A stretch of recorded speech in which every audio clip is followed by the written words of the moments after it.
it's story time. I have a really cool story about the pond.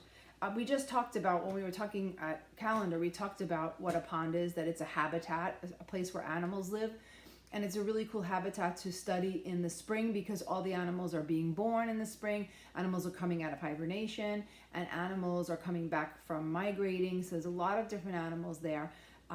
And so I have a really beautiful book to read to you about the pond. It's called In the Small, Small Pond. And what I really love about this book is the illustrations. Denise Fleming is the author, but she's also the illustrator.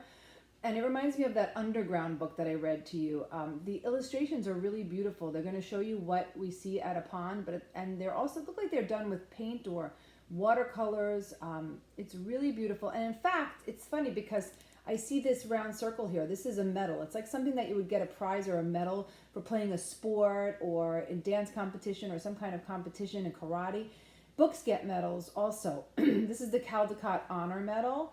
And this book won an award for being so beautifully illustrated. It's for picture books. It's for authors and illustrators who make beautiful picture books.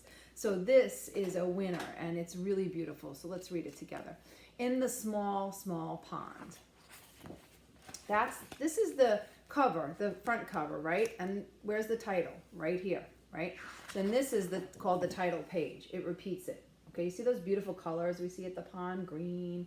I think the green is probably what? The vegetation, right? Remember I told you about vegetation? Vegetation are plants that the animals can eat, and the blue must be the water, right? In the small, small pond. Look at those insects. Aren't they beautiful? Don't be afraid of them. Those are dragonflies, and they don't sting. They look big and scary, but they're actually really beautiful. You know, their wings are what we call iridescent. They're like rainbow, all different colors. They're really pretty. Okay, excuse me. In the small, small pond. So what do we see in that picture? Yeah, we see a little boy playing in the water. And what's the first animal he sees at the small, small pond? We have to guess. We cannot see the whole animal. We can only see the animal's feet. What animal is that? It hopped in. It's a frog, yes. Jiggle, jiggle, wiggle, tadpoles wiggle. So before a frog becomes an adult frog, it kind of looks like a fish, and that's a tadpole. We're going to be learning all about tadpoles and how they grow into frogs in a little while. What else do we see at the pond? Waddle, wade, geese parade.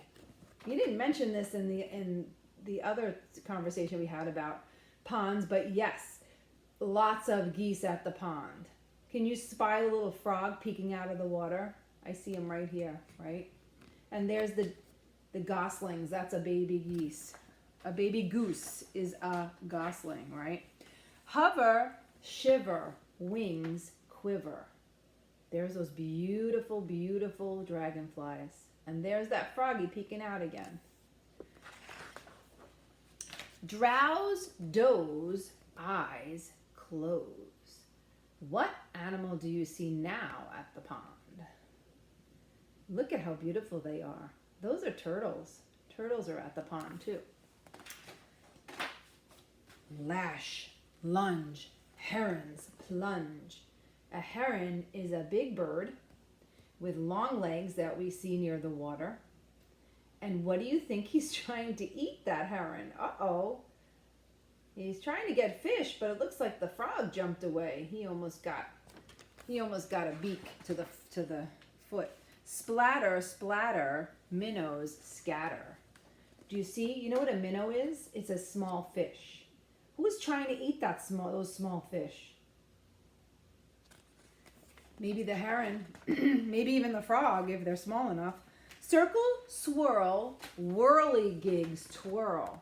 Now, if you look in water sometimes, you see little insects that look like they're doing the backstroke, like they're swimming, right?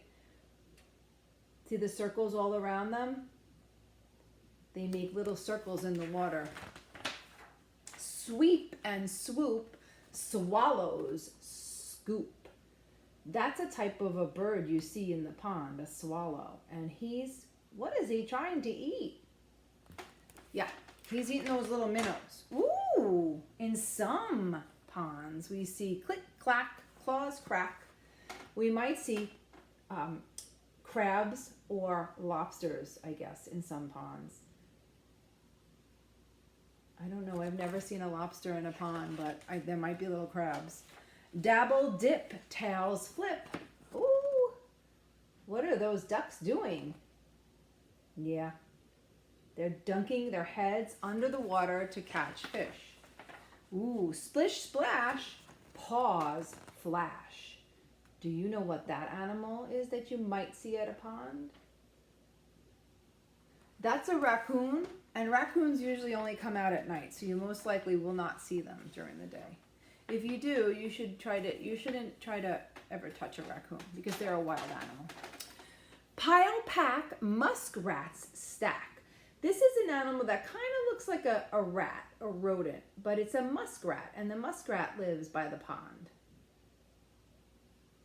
I've seen them. Chill and breeze in the winter freeze. Now, when it gets cold at the pond, what do you think the animals do when winter comes? What do you think the frog does? The frog hibernates in the mud by the pond, right? Or under a log. And sometimes geese might fly away, but our geese in North America stay. Cold night, sleep tight, small, small pond. There he is. The frog is sleeping. He's hibernating in his hole. And do you notice? All the animals are gone. They're either sleeping, hibernating, right? Hibernating, or they have migrated and flown to someplace warmer. And some of them adapt, like the raccoons, they stay. They'll sleep in their little hole and come out just to eat, and squirrels and stuff like that. We learned all about that. We know all about that. So if you read your little book about ponds, you'll learn more about what's in a pond. And I also posted some videos. So please watch those videos because they show you actual pictures. If you can't get to a pond right now, you can see what a pond really looks like, okay? So enjoy learning about ponds, and I'll see you later. Have a great Friday. Bye.